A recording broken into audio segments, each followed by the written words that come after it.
YouTube was good. Consistent. Levante in the building, bro. 2024. Told y'all I'm gonna be posting. I'm gonna try to post. I don't know, every day out of the week. Is that crazy? I'm gonna try to. Uh, but like I said, doing some new reactions, doing all type of shit, bro. It's time to grind and get on it. So I ain't gonna lie. I've been I've been I've been uh thinking about fucking uh I've been deciding about crime mystery. You know, unsolved mysteries, crazy cases and shit like that. I know y'all people out there like them, so I'm here to bring my commentary and my shit, not knowledge to this shit, bro. So let's get it. I cry every day. Every day. My daughter was my best friend. My best friend. My heart aches so bad. I'll have to pain myself for the rest of my life. I can't even read my whole letter, but it's hurtful. It's hurtful. It's so hurtful. He needs to sit and think about what he's done.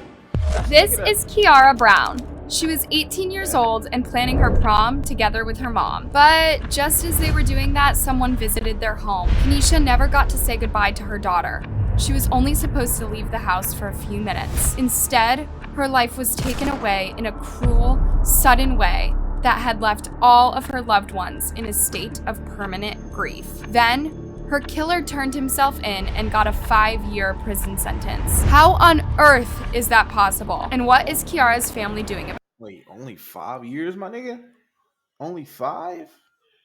Crazy. This is the full story of Kiara Brown.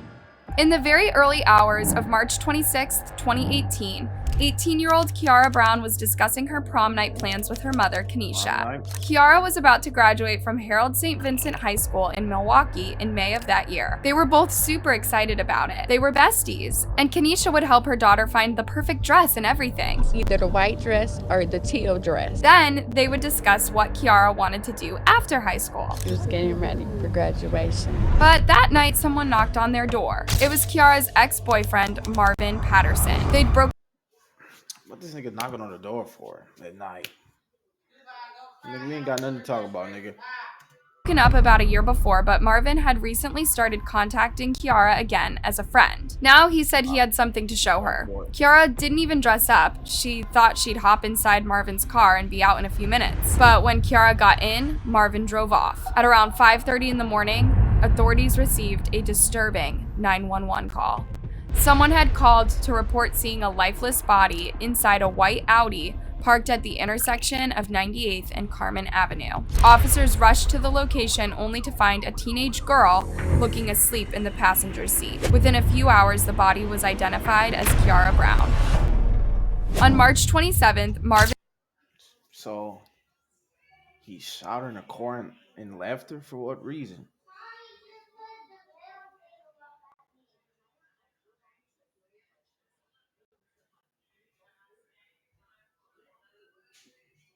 Because he didn't want to be with you, nigga? I hate niggas like you. Marvin Patterson turned himself in. He knew authorities were looking for him. He'd left Kiara in his brand new Audi and ran off after he realized what he'd done. He was panicking and didn't have a plan. Now, it's debatable if Marvin turned himself in out of guilt because he didn't know where else to go or because he wanted law enforcement to believe his story. That's because to this day, there is a debate on whether he unalived Kiara accidentally or if it was cold-blooded and calculated. How you do it? Marvin sat down with a couple of investigators and talked them through the previous night. He said he'd dropped by Kiara's home unannounced to surprise her with his new Audi. That's what he wanted to show her. However, he didn't tell her that they would be going for a drive. He just invited her into his parked car. Bro, like, come on. And then, within seconds, drove off. According to Marvin, he drove the... Like, Jesus Christ, bro. Trying to lock into this. Drove the Audi to an alley where they sat and talked. At one point in the conversation, Kiara asked about a firearm he had in his glove box. Marvin took it out of the glove box and explained that he'd recently gotten it to defend himself against street violence if needed. He put it in the cup holder. Then Kiara reached for it and tried to take a selfie with it. Seeing this, Marvin tried to grab it away from her to avoid an unfortunate accident, and that's exactly when it went off, right into Kiara's head. In a panic, Marvin left her in the car and fled on foot. Bro, what? Oh my god, oh my god, bro. You know, I'm not an old nigga, bro, but I hate when niggas is stupid, bro, about guns, bro. And then this nigga takes it and accidentally shoots in her head. Sad. Well, no, I mean, that's what they say, accidentally shot in her head. But why was he... Let's continue, bro. That was his first story. Anyway, when he was interrogated a second time, investigators put pressure on Marvin to tell the whole truth. Now he changed his story completely. After parking in the alley, Marvin said the two started talking and then started having an argument. In a play fight sort of situation, he took out the firearm and pointed it at her head. That's when it went off, to Marvin's shock. In both stories, Marvin was adamant he did not want this to happen. You're gonna play fight with a gun, you're gonna aim it at her head. You're dumb, nigga. But the detectives were suspicious. If he didn't want to take Kiara's life that night, why did he come to her house unannounced and drive off with her? Yeah, bro. Like, it's not adding up. This is not adding up, bro.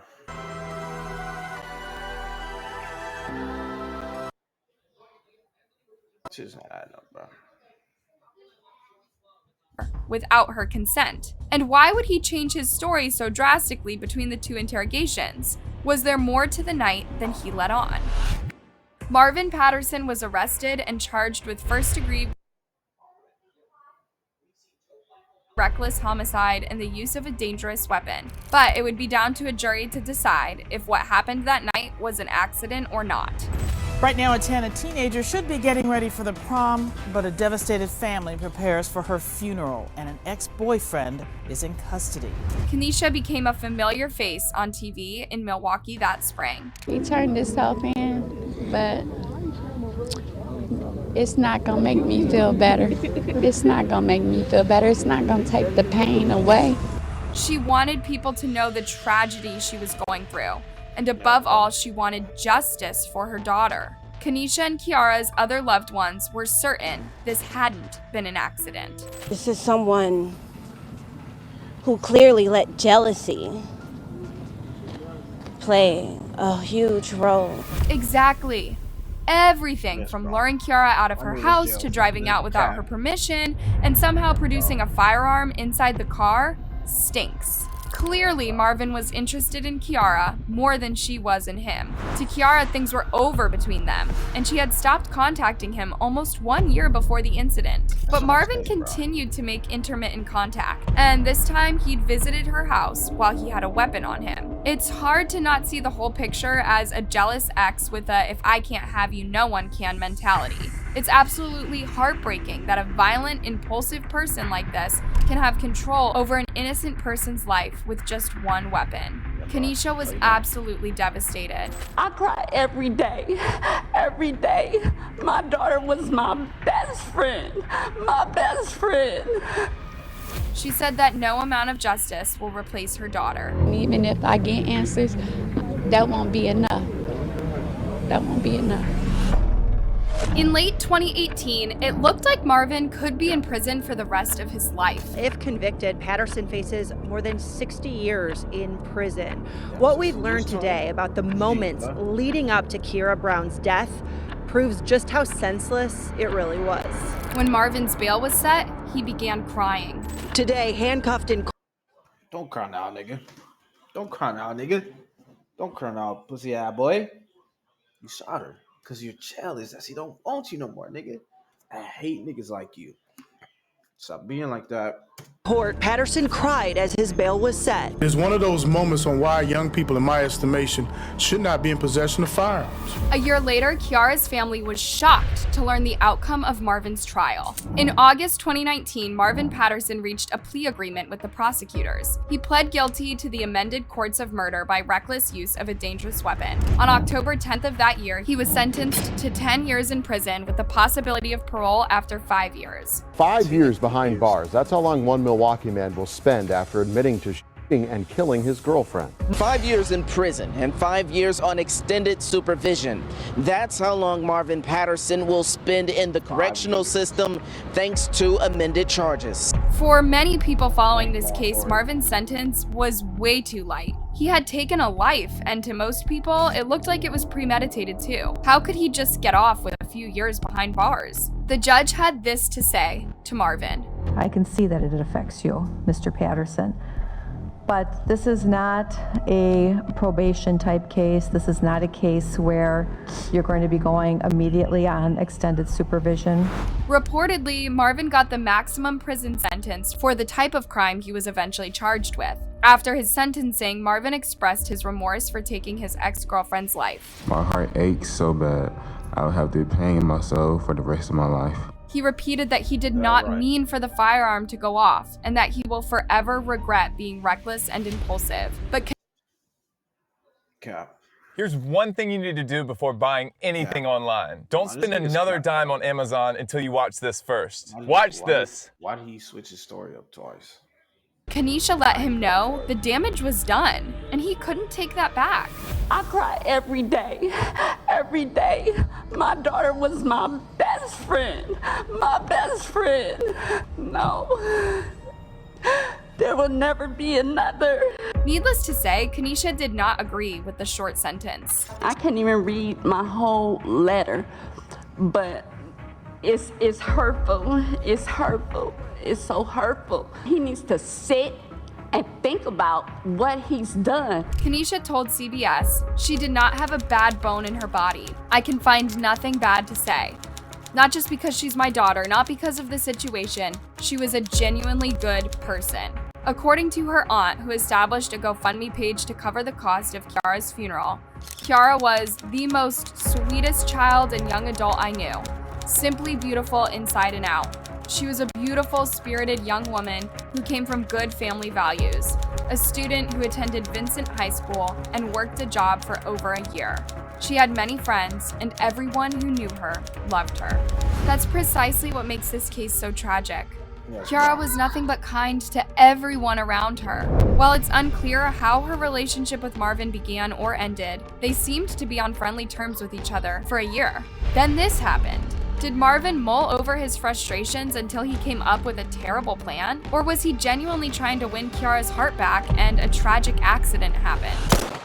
As of late 2023, Marvin Patterson has already been released from prison, as the year he spent in jail awaiting his trial counted toward his 5-year sentence. Now he's on probation but free to live his life, much to Kanisha's jargon. As justice didn't serve them well, Kiara's family now shifted their focus to raising awareness around DV in young couples. According to a report, 1 in 12 teenage girls report this in the United States, but the actual number is much higher. It's like 1 in 3 youth have experienced that. That's quite a bit. And it can be very volatile. This is why we need to see the red flags and run away before the worst happens.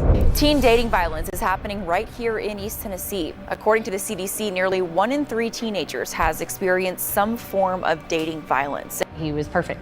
He was charming and handsome. So quickly that he said he loved me within the first 2 weeks. You guys. Niggas saying, I love you in 2 weeks, bro.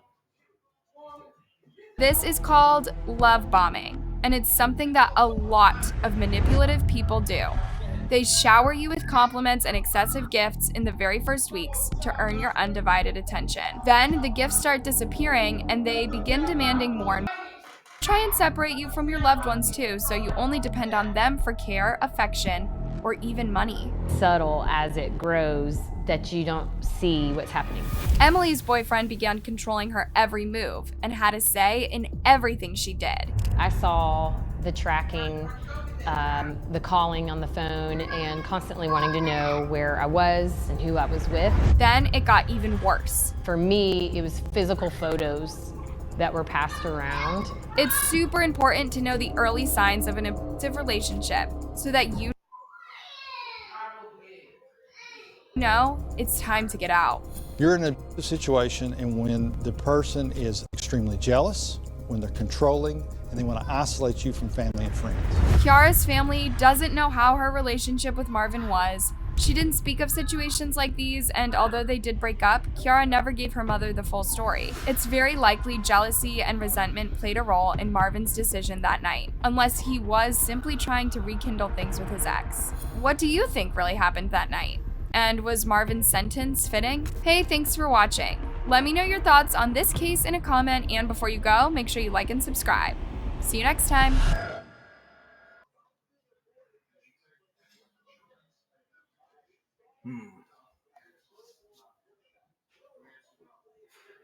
So what y'all think?